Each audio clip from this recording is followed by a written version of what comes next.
Online इस online video को देखने वाले सभी को मेरा नमस्कार।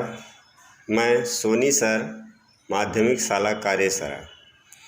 आज हम कक्षा 8वीं के हिंदी विषय के पाठ 1 नई उषा का पाठ वाचन करेंगे, जिसके कवि श्री सत्यनारायण लाल जी हैं। कवि इस कविता के माध्यम से हमको एक संदेश दे रहा है। आइए इसका हम वाचन करते हैं।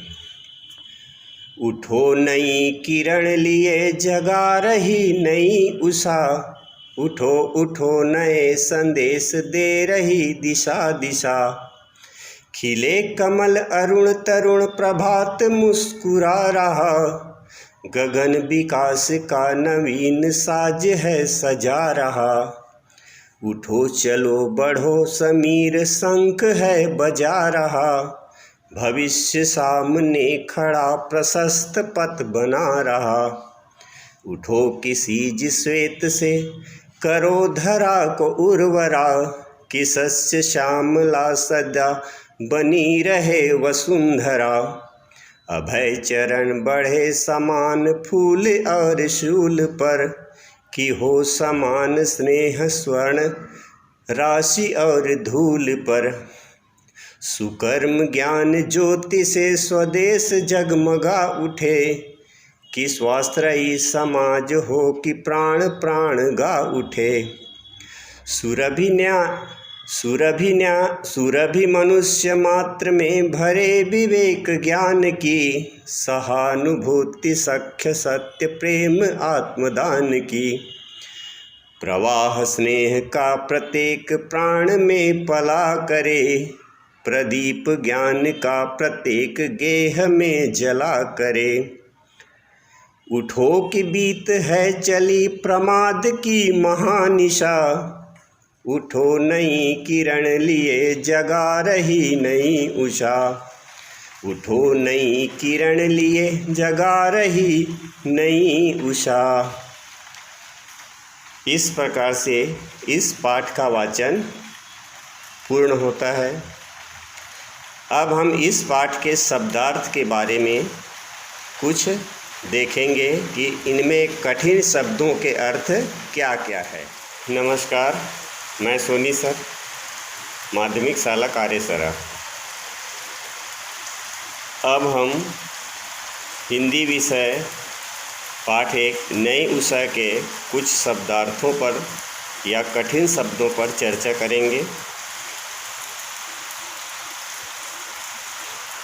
जैसे नीचे स्क्रीन पर दिखाई दे रहा होगा स्वेद। स्वेद मतलब क्या होता है? पसीना। सस्य बोले तो सस्य मतलब क्या हो जाता है? धान या अन्न।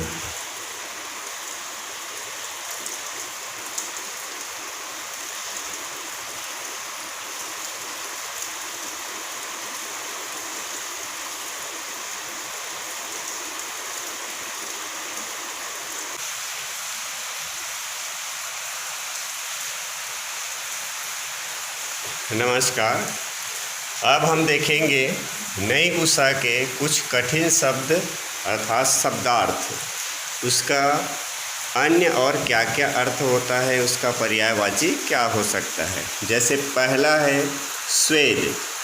स्वेद का अर्थ होता है पसीना, मतलब स्वेद को हम पसीना भी कहते हैं। उसी प्रकार से सस्य मतलब धान या अन्न। विस्तृत का मतलब होता है व्यापक। सुकर्म अच्छा कर्म। स्वाश्रयी स्वयं पर जो आश्रित होता है उसको कहा जाता है स्वाश्रयी। गेह मतलब होता है घर। सुरभि सुगंध को कहा जाता है। महानिशा गहन रात्रि या मध्य रात्रि को महानिशा कहा जाता है। सख्य मतलब होता है सखा मित्र दोस्त। उर्वरा का अर्थ होता है उपजाऊ। आत्मदान का मतलब होता है क्या?